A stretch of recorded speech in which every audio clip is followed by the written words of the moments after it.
Morning. The implicit association test was created by Greenwald, McGee, and Swartz in 1998.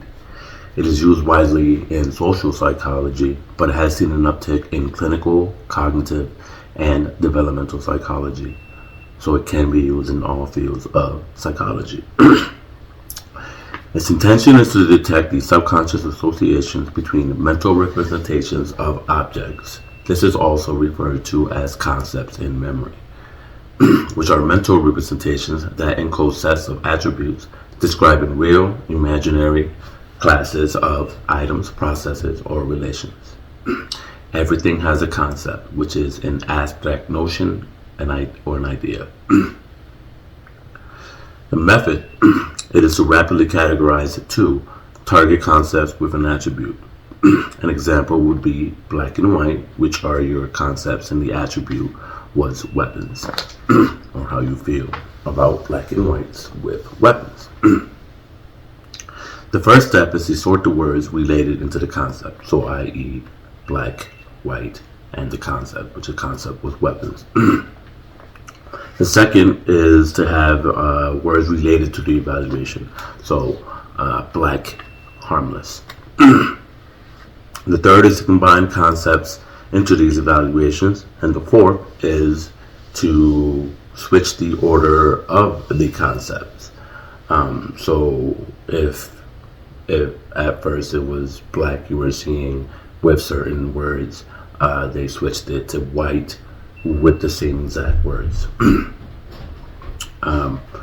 And then the last one was to combine the concepts in an opposite manner. So if at first you were seeing the words black and harmless, in the fifth step of the process you were seeing words like black and dangerous. There are other variations to the implicit association test. One of them is the go-no-go association test, and they also have brief implicit association tests and single category implicit association tests. So if they want to see how you feel about just one concept, same process, but it'll just be one concept, more evaluations, more different types of words. And that is a brief synopsis of the implicit association test. Thank you. Hello, my name is Will. I'm going to be covering implicit bias, which is implicit bias is basically is known as the implicit prejudice or implicit attitude is a generally a negative attitude, which is one of the ones that we're not consciously aware of, and it's against specific social groups. Why is this important? It's important because we need to understand that these implicit bias that we have, most of the time we don't even know we're doing it. And when I say social group, I don't just mean, church, politicians, family members, basketball clubs, baseball clubs, whatever, motorcycle clubs. These all have certain implicit bias that we have for these people. We can look at the sex of the person. We can look at the race of the person, because those are all generalized as social constructs. And if they're generalized as social constructs, then they can be placed into social groups.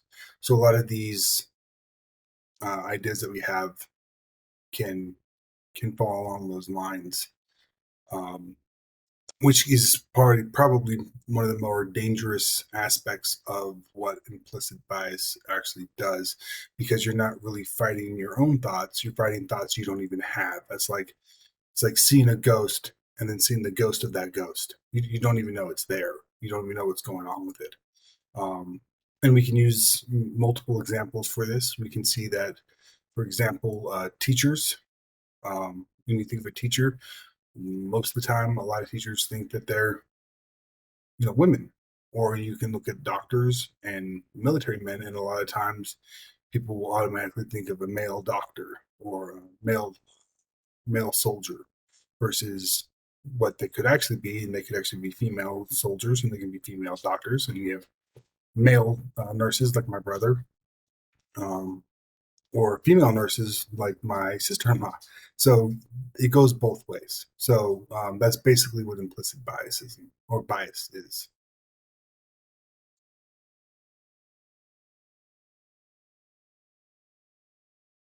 Hey guys, how's it going? My name is Will, and I'm going to be going over our implicit association test and the social analysis that comes with that. So, when we were getting results, one thing we had an issue with was results for our race and weapons test, which associated obviously weapons with either white people being harmless or what's called again uh, harmful, and vice versa. What we ended up receiving were most of those answers came back with some type of bias towards black people being associated with harmful weapons. And reasons being for that could be because most of these results were taken from white people, mainly white men from ages 18 to 24, who live in the western part of the United States and for the most part have not ever lived in very diverse communities. And how I know this again is because for our weapons test, we weren't very successful in receiving those results from our class. Instead, I actually just posted a social media poll or link, and people went to that and took that, and I could see who took it by the people who sent me their results. And again, it's not saying that these people are inherently racist. It's just saying that that environment makes up a lot of people's reactions and the ways they think on things. Also, another thing I'd like to touch on, and I'm going to bring this into the age test now, is again the just the centrism of where who people are. Most people who took these both of these tests are aged around 18 to 24. You can see that with our results. Most people had a bias where they preferred younger people in either a slight or moderate manner.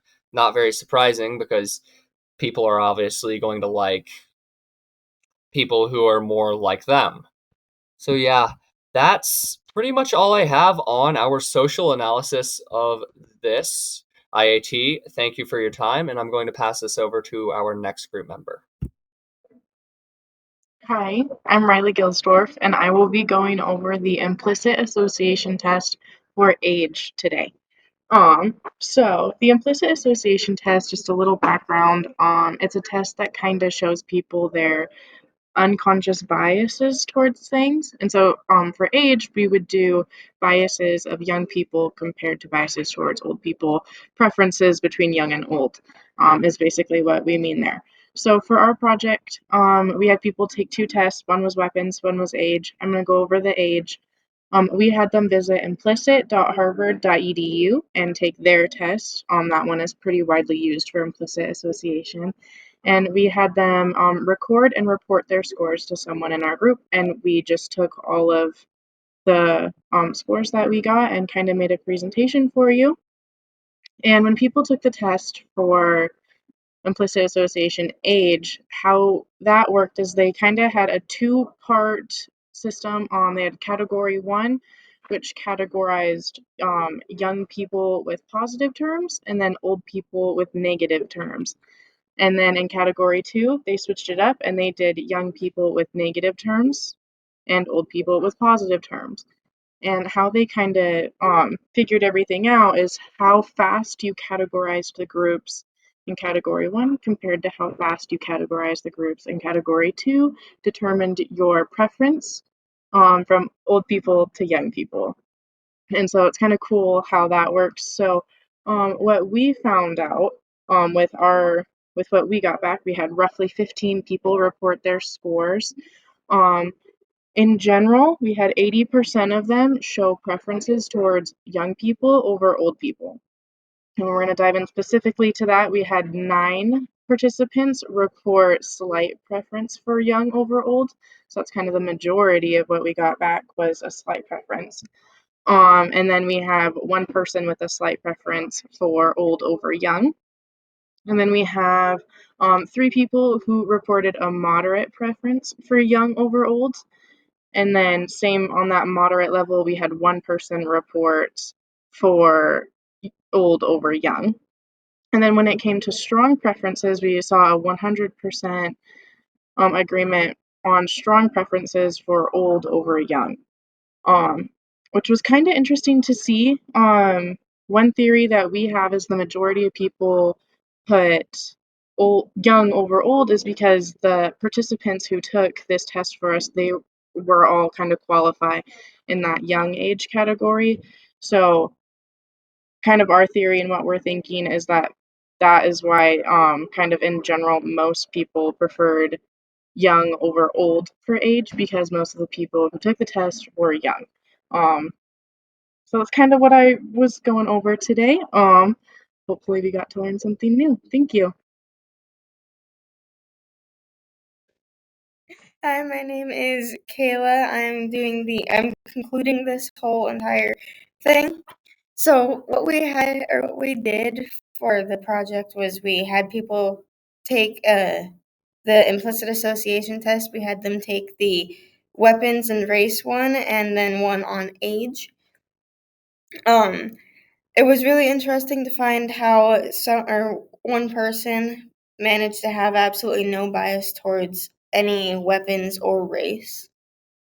Then 76% of people had a slight to moderate association with Black people having weapons, and only 24% had a slight to moderate association with white people and weapons. There was 2 people who responded to having a strong association with race and weapons, and they were both towards Black individuals, sadly. Putting it into a bar graph, it shows that slight to moderate association skyrockets compared to everything else. I think it's mostly because of it. People associate violence with Black people. There tends to be more gang violence in Black communities. They associate Black people with the ghetto and all that. So they just assume that Black people are going to be the ones to have the weapons, are going to be the ones to cause the danger and harm. But the white community is all associated with these white picket fences and big houses and nice jobs, and they're just going to keep a gun in their gun safe to protect themselves from those evil ghetto people who are going to break in. So I just wanted to thank everyone for watching the video. Hope you all enjoyed it. Have a great rest of the semester.